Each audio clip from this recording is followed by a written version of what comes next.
think the narrative will change in 2023? One of the reasons that stocks have done poorly this year is that interest rates have been rising. But if the Fed decides that it's gone too far and it's done its job of crushing inflation, then rates will come down, and falling rates are tremendous for growth stocks like technology. You look overall at growth stocks or technology stocks in general, they were shunned this year in favor of value stocks. But the page always turns. For some reason, it turns on a dime on the beginning of the new year. And I think we'll have a reversion back to technology and back to growth.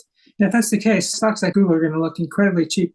Google's only trading at around 17 times earnings and have gross margins up north of 80%. It's an incredible bargain, to tell you the truth. The narrative is there a will there be a recession? And if so, what will the markets do to discount it?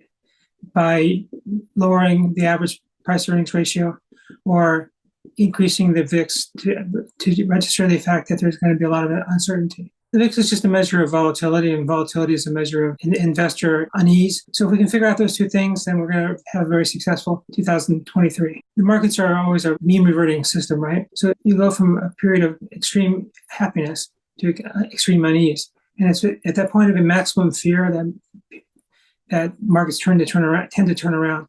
So my expectation is that you're going to have to look for a VIX out north of 36, probably more like 45 sometime next year, to show that investors have reached maximum unhappiness. That will then lead to the Fed backing away and investors running back into stocks.